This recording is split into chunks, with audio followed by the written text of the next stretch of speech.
Good morning students. आज का हमारा टॉपिक है प्लांट किंगडम। देखिए, विटाकर ने जो 5 किंगडम क्लासिफिकेशन दिया था उससे पहले कार्लोस लिनियस ने 2 किंगडम बताए थे, प्लांट और एनिमल। प्लांट किंगडम के अंदर हम मोनेरा को पढ़ते थे। हालांकि बेस्ट कैरेक्टरिस्टिक साइनोबैक्टीरिया के हैं। साइनोबैक्टीरिया सही मायने में एंसीस्टर है किसका? प्लांट किंगडम का।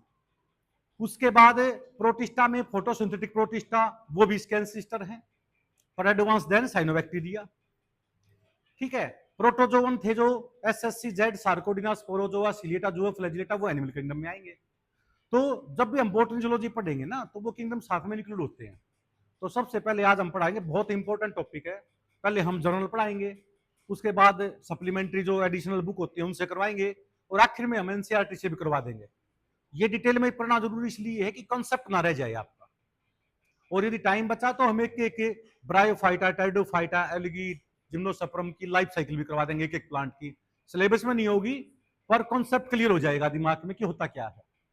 देखिए, सबसे पहले है plant kingdom, multi cellular autotrophs. वास्तव में मल्टी सेलुलर कैरेक्टरिस्टिक्स यूनिक नहीं है, क्योंकि बहुत सारी एल्गी ऐसी होती हैं जो यूनिसेलुलर भी होती हैं, जैसे क्लोरिल एल्गी होगी, एसिटाबुलेरिया होगी। तो ये मल्टी सेलुलर कैरेक्टर को छोड़ सकते हैं हम। तो फोटोसिंथेटिक जो जीव होते हैं जो अपना फोटोसिंथेसिस करते हैं, ठीक है ना, वो प्लांट किंगडम में आते हैं। पर एक्सेप्शन भी बहुत है, जैसे इंसेक्टिवोरस प्लांट है बेटा, वो इंसेक्ट को खाते हैं। नाइट्रोजन की कमी जहां पे भी होगी ना उनमें, तो उनके अंदर अडेप्टेशन बन जाती है कि वो इंसेक्ट को खाने शुरू कर देते हैं। जैसे नेफेंथिस प्लांट हो गया, पीचर प्लांट जिसको बोलते हैं, यूट्रिकुलेरिया हो गया, पानी में पाया जाता है, जो मच्छर के लार्वा को भी खा जाता है, इसलिए मलेरिया को भी कंट्रोल करता है वो। उसी तरह अमरबेल, डोडर बोलते हैं इसको, कसकटा, ये येलो कलर का एक धागा सा होता है जो पौधे में से सारा न्यूट्रिशन लेता है, वो एक्सेप्शन है। तो इसमें देखिए भाई, एम्ब्रियो स्टेज अब्सेंट, जिसमें एम्ब्रियो स्टेज नहीं होना, ठीक है ना, उसका नाम होता है एल्गी। एल्गी का नाम होता है बेटा थैलोफाइटा। थैलोफाइटा का मतलब एक ऐसा स्ट्रक्चर जिसमें रूट, स्टेम और लीफ डिफरेंशिएटेड ना होना, उसका नाम होता है थैलोफाइटा। यानी एल्गी के अंदर हम देखते हैं कि थैलस होता है स्ट्रक्चर, रूट, स्टेम और लीफ डिफरेंशिएटेड नहीं होते। देखो ध्यान से, सबसे पहले आता है रेड एल्गी। रेड एल्गी की 5000 स्पीशीज होती हैं। क्लोरोफिल होता है A+D। ब्राउन एल्गी में 2000 स्पीशीज होती है, क्लोरोफिल होता है A+C। और ग्रीन एल्गी में, याद करने के लिए 5 और 2 कितने हो गए? 7000। और क्लोरोफिल होता है A+B। ए का मतलब chlorophyll a universal chlorophyll molecule है, हर प्लांट में पाया जाता है।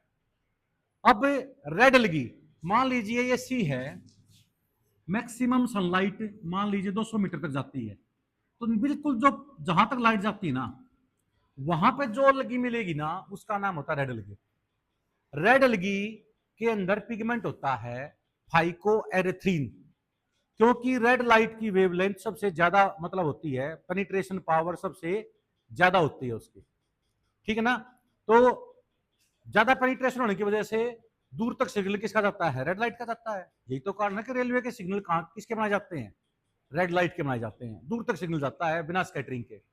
ब्लू लाइट के बनाते हैं तो ब्लू लाइट में स्कैटरिंग मैक्सिमम होती है, इसलिए रेड लाइट जो नीचे तक जाएगी ना, तो समुद्र की तली में ज्यादा कर जो एल्गी मिलेगी वो रेड एल्गी मिलेगी। रेड एल्गी के अंदर फाइकोएरिथ्रीन पिगमेंट के साथ साथ फाइकोसाइनिन पिगमेंट भी होता है।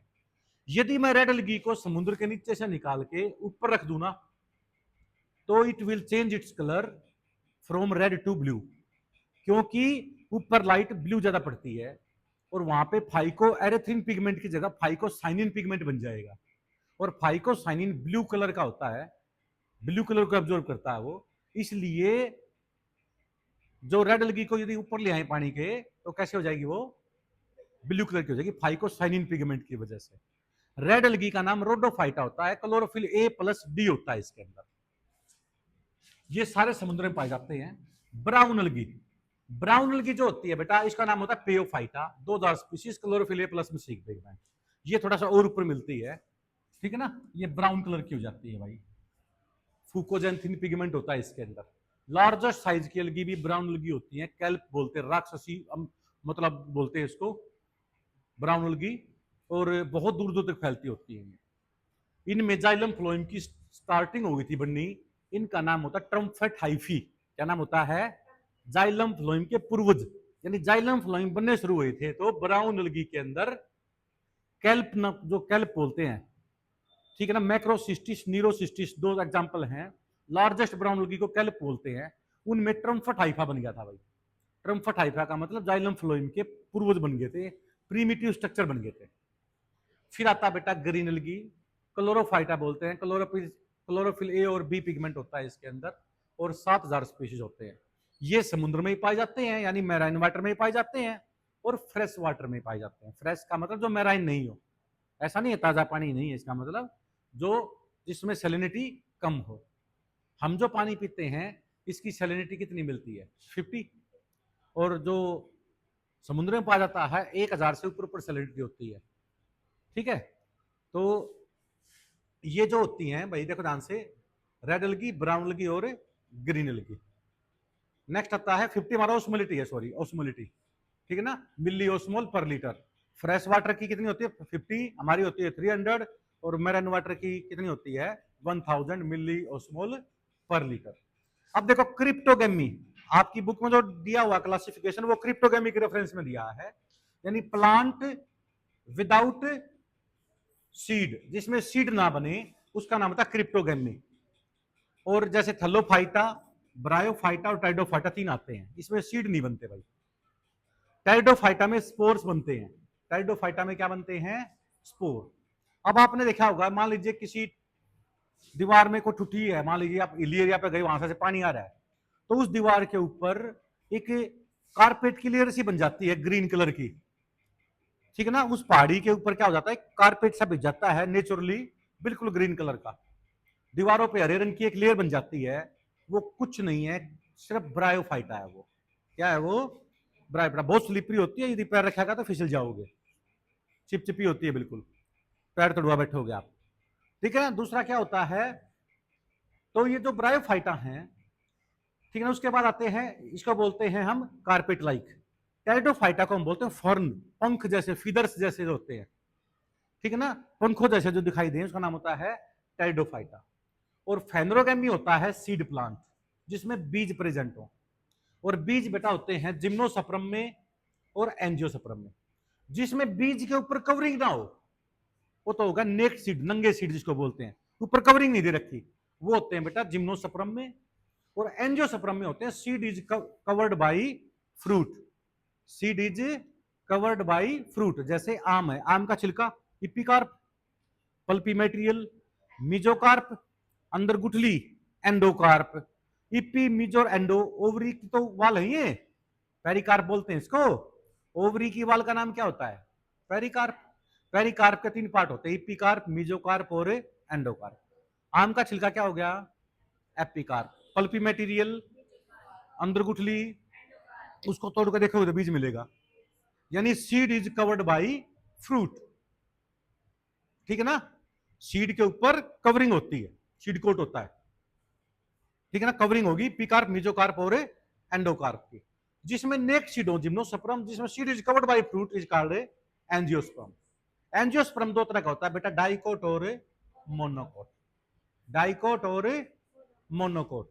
अब देखो ध्यान से बेटे, सबसे पहले पेपर में आता है क्रिप्टोगेमी क्या होता है, जिसमें बीज नहीं हो, जिसमें बीज बने क्या बोलेंगे, फेनरोगेमी।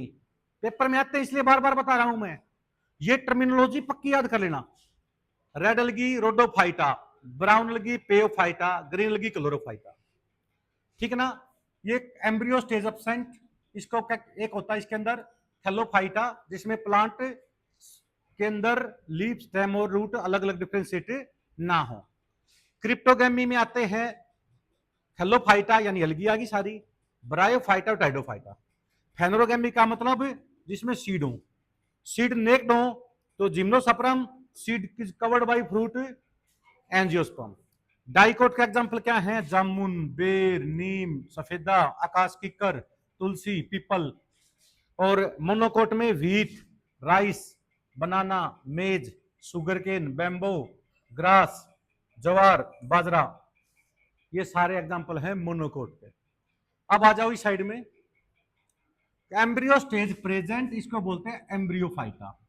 अब जिसमें वेस्कुलर टिश्यू एब्सेंट हो ना, जाइलम फ्लोएम नहीं हो, जाइलम तो नीचे से पानी और मिनरल ऊपर लेके जाते हैं और फ्लोएम से ऊपर खाना बन के रूट तक आता है।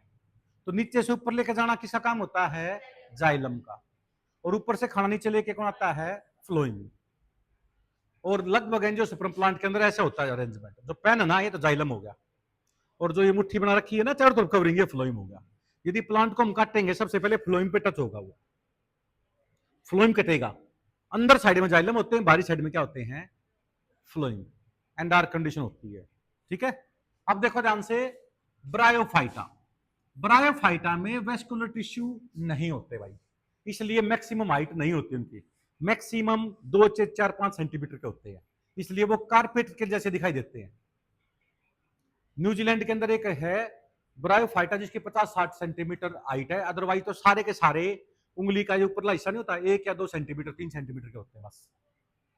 ठीक है, अब आपको ना याद करने हैं एग्जाम्पल, जैसे इसके देखो ध्यान से, 3 पार्ट होते हैं भाई, एपेटिकोप्सिडा, एंथ्रोप्सिरोप्सिडा, ब्रायोप्सिडा।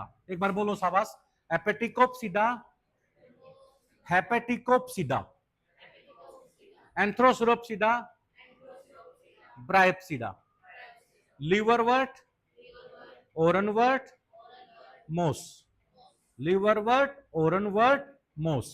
और एग्जाम्पल है बेटा, marchantia riccia, marchantia anthoceros funaria, marchantia riccia anthoceros funaria. नाम याद हो गया ब्रायोफाइटा के 4 एग्जाम्पल, दोबारा बोलो, मार्केंसिया रिक्सिया एंथोसिरोस फनेरिया, लिवरवर्ट, ओरनवर्ट, मोस, एपेटिकोप्सिडा, एंथोसिरोप्सिडा, ब्रायोप्सिडा। इन्हीं का दूसरा नाम है लिवरवर्ट, ओरनवर्ट, मोस।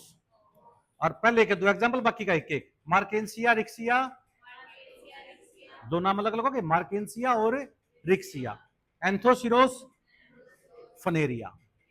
कभी मत भूलना, कभी पूछ सकता हूं मैं, डेली पूछा करूंगा आपसे 2-2 एग्जाम्पल। अब आ जाते हैं बेटा, जिसमें जाइलम फ्लोइम प्रेजेंट है उसको बोलते हैं ट्रैक्यूफाइटा। अब जाइलम फ्लोइम प्रेजेंट है, इसका मतलब उनको पानी पहुंचाना पड़ता है, यानी हाइट लंबी होगी, मजबूत होंगे वो। तो सीड, इसमें सीड एब्सेंट हो, जिसमें स्पोर बनते हो ना, स्पोर बनने वाले का नाम होता है टेरिडोफाइटा। फीदर्स लाइक होते हैं, ये कारपेट जैसे होते हैं, लाइक कारपेट, ये होते हैं लाइक फीदर्स, पंख जैसे दिखाई देते हैं। शादी वगैरह में सजावट के तौर पर जो पौधे यूज होते हैं ना, वो टेरिडोफाइटा होते हैं, डायग्राम में दिखाऊंगा मैं आपको। उसके बाद होता है बेटा, इसके टाइप देखो, psilopsida, lycopsida, sphenopsida, pteropsida. Psilopsida, lycopsida, sphenopsida, pteropsida. Example है selaginella, equisetum, pteris. Selaginella, equisetum, pteris, selaginella, equisetum, pteris. अब याद कैसे रहेगा? देखो जो स्लेजिनिला ना बेटा, ये वही है जो हनुमान जी श्रीलंका में हिमालय पर्वत से पहाड़ी उठा के लेके गए थे। क्योंकि जो संजीवनी बूटी थी ना, अभी रामदेव जी पतंजलि ने खोज की, अभी ऐसी कौन सी बूटी है जिसके अंदर पूरी मेडिसिनल इंपोर्टेंस है, जहर तुरंत खत्म कर देती है। तो स्लेजिनिला की एक स्पीसीज पाई गई है जिसको हम संजीवनी बूटी बोलते हैं। बूटी मतलब मेडिसिन, ठीक है ना, तो वो स्लेजिनिला ही है। तो सोच के देखो, हमें बहुत सारे पौधे ऐसे पता हमारे चारों तरफ हैं जिनकी हमें मेडिसिनल वैल्यू नहीं पता। आयुर्वेदा क्या क्या करता है, उस पौधे से एक्सट्रैक्ट निकाल के उसकी दवाई दिया करता। एलोपैथी ने उसको केमिकल को सेपरेट आउट कर लिया, फिल्टर किया, फिर मेडिसिन बनाई। होम्योपैथी भी ऐसे यूज करता है, एक्सट्रैक्ट को यूज करता है। तो ट्रीटमेंट वही है, पर मेन दिक्कत रिसर्च क्या है, कंसंट्रेशन कितनी दी जाए। ऐसा ना है 2 ड्रॉप फालतू दे दिया आदमी चला गया। तो ये रिसर्च का विषय होता है, पॉइजनस इफेक्ट ना हो, कोई साइड इफेक्ट ना हो उसका कोई। तो ये देखो ध्यान से, ब्रायोफाइटा के एग्जांपल क्या थे? Marchantia riccia anthoceros funaria. बोलो। और टेरिडोफाइटा के स्लेजिनिला, इक्विस्टियम और टेरिस। अब आ जाते हैं बेटा सीड प्लांट, जिसमें सीड प्रेजेंट हो, सप्रोमेटोफाइटा बोलते हैं उसको। जिसमें नेक्ड सीड हो जिम्नोस्पर्म, और जिसमें seed is covered by fruit angiosperm. अब जिम्नोस्पर्म के 3 पार्ट होते हैं, साइकोडोप्सिडा, कोनिफेरोप्सिडा, गनेटोप्सिडा। ठीक है, और इसके एग्जांपल है भाई Cycas, Pinus, Ginkgo biloba. Cycas, Pinus, Ginkgo biloba. Cycas के पौधे तो किसी भी पार्क में देखा होगा आपने, एक ऐसा पौधा लगाया जाता है, दोनों जहां पे चलते हैं ना दोनों साइड में, बड़ा पौधा था, ऊपर एक जाल सा, जैसे ये पौधा हो गया, और ऊपर एक ऐसा क्राउन सा बना हुआ होता है, सुंदर लगता है देखने में, ऑर्नामेंटल प्लांट है ये। साइकस का पौधा देखा होगा आपने किसी पार्क में, यूनिवर्सिटी में जाओगे, कॉलेज में जाओगे तो बहुत अच्छा लगे होते हैं ये पौधे। ठीक है, तो इसका नाम क्या होता है भाई, ये ऐसा क्राउन ऊपर बना होगा, और कोई ब्रांच नहीं होती इसकी, साइकस का पौधा होता है ये। ठीक है ना, तो ये साइकस। दूसरा पाइनस, जिसमें कोन लगते हैं, हिली एरिया में होता है, जहां वैष्णो देवी चले जाओ, शिमला चले जाओ, कोन बीरिंग प्लांट होते हैं। और जिंको बाइलोबा बेटा हजारों साल से इसमें कोई चेंज नहीं हुआ, लिंक इसका लिविंग फॉसिल बोलते हैं। क्या बोलते हैं इसको हमें, लिविंग फॉसिबल।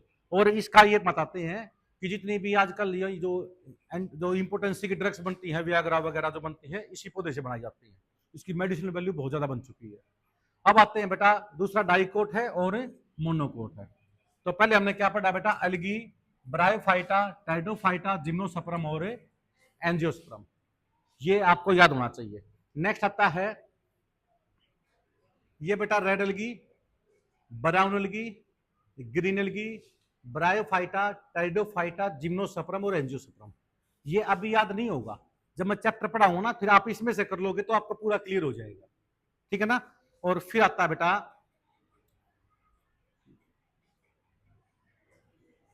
डाइकोट और मोनोकोट में डिफरेंस आता है एक, ठीक है ना, जो हम पहले ही करवा देंगे आपको।